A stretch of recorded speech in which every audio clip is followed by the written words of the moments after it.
Hi guys, Miss Redican here. Okay, so we're going to compare phase changes and their heating and cooling curves with chemical changes. Okay? Both can be endothermic or exothermic, so we're going to learn some vocabulary along the way as well. Okay, so let's get started. So let's take a look here at our first slide.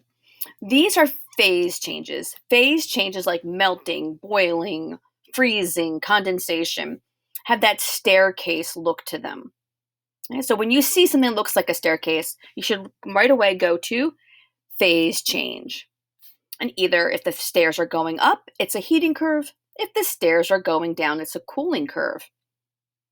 Now, chemical reactions are over here. Chemical reactions look more like a roller coaster or a hill. You can tell if they're going up overall, if the products are higher than the reactants.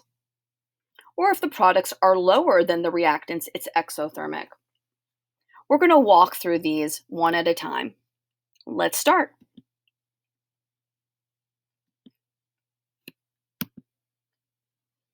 Okay, so right away, think to yourself, is this a phase change or a chemical reaction? Hopefully you said, oh, this looks like a staircase. So this is a phase change. In fact, this is a heating curve phase change. Let's analyze this graph a little bit further. What parts of the graph is temperature changing? In what parts of the graph is temperature changing? Hopefully you said segments 1, 3, and 5. In what segments of the graph is temperature not changing? And 2 and 4, you can see it's flat or not changing. Which segments of the graph represent where a phase change is taking place? Well, a phase change is happening during a plateau, right? Where temperature is constant. So the phase change of melting is happening here at 2 and boiling here at segment 4. So phase changes are always flat. What is the melting point temperature in this substance? Well, melting is the phase change happening here, and we can go over to the graph and the temperature as 0 degrees Celsius. What is the boiling point temperature for this substance? Again, find where boiling is happening up here and go over, and it's 100 degrees Celsius. Overall temperature or heat was added, so this was an endothermic phase change. Endothermic means heat was being added or absorbed. Let's continue. Take a look at this graph. Are we looking at a phase change or a chemical change? Hopefully, again, you notice this is like a staircase, and this is a phase change. Is this a heating curve or a cooling curve? Hopefully you noticed that heat is being removed and it's going downward, so this is a cooling curve. Well, let's go through our questions again. Which segments of the graph are showing a change in temperature? From V to W, X to Y, and Z onward. Which segments of the graph are not showing a temperature change? Where is temperature remaining constant? From W to X and Y to Z. Where are phase changes taking place? Phase changes, here condensation from W to X, and here freezing from Y to Z. Phase changes again are the flat points on the graph. Taking a look, where is the condensation point temperature for this substance? the condensation point temperature, which is the same temperature as boiling, by the way. Hopefully you said 85 degrees Celsius. We know this is condensation because we start off as a gas at high temperatures, we condense to a liquid, we're going to freeze and become a solid. So the next question is, what is the freezing point temperature for this substance? Hopefully, again, you notice this is where freezing is taking place, and we can go over, and freezing is at 10 degrees Celsius.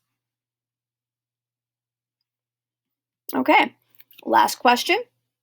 Is this endothermic, heat's being added or absorbed?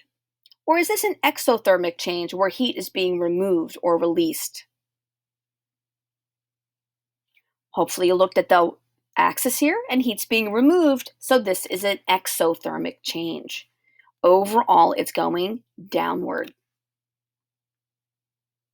Let's continue with our next graph.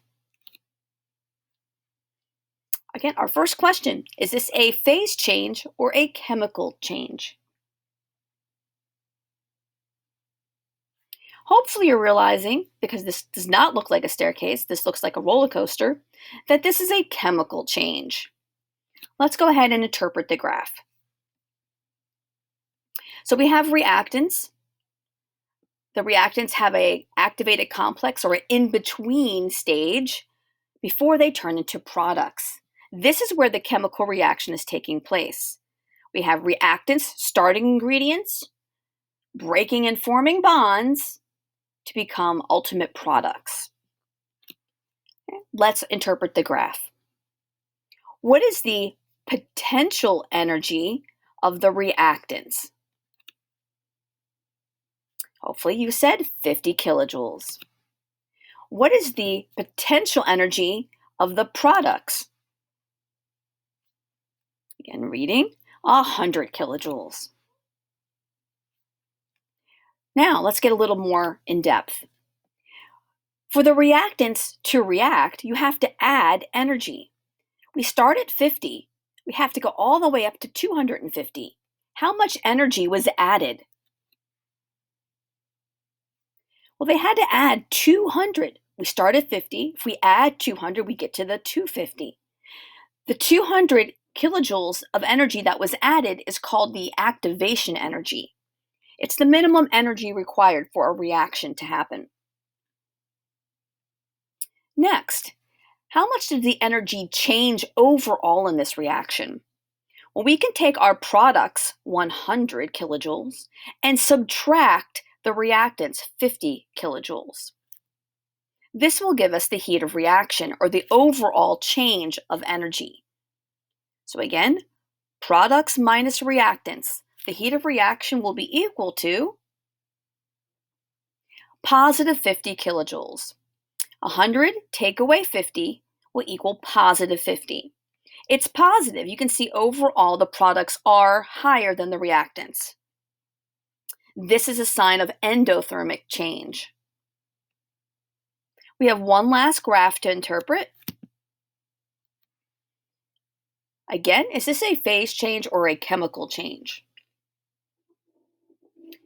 And hopefully you're noticing this looks more like a roller coaster, which is a sign that it's a chemical change. Let's go through some of our questions. Okay. First of all, let's think about, we start off always with reactants.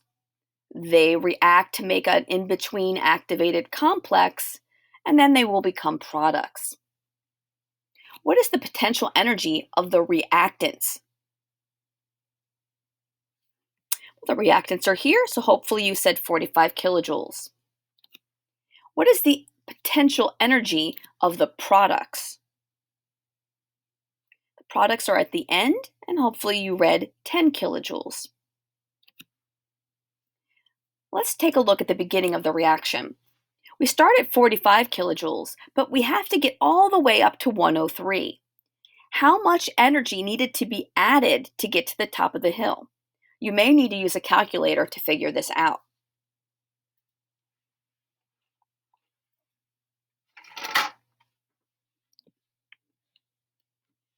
Okay, so you can simply subtract 103 minus 45 to find the difference between the two.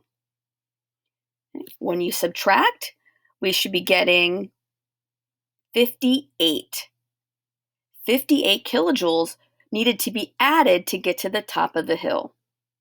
Again, that at 58 kilojoules of added energy is the activation energy, or the minimum energy required for a reaction to occur. Last, let's take a look at the overall energy change. Here we always start with the products and we subtract the reactants. So we take 10 minus 45. This is going to give us a negative number. 10 minus 45 is negative 35. So the overall change in energy was a decrease by 35 kilojoules. This makes sense if you look at the graph, because overall, the energy did go downward. Because energy was released or lost, this is an exothermic change. So I hope that was a good overview of your phase changes and your chemical changes. We'll continue throughout the week practicing these skills. Thanks for listening.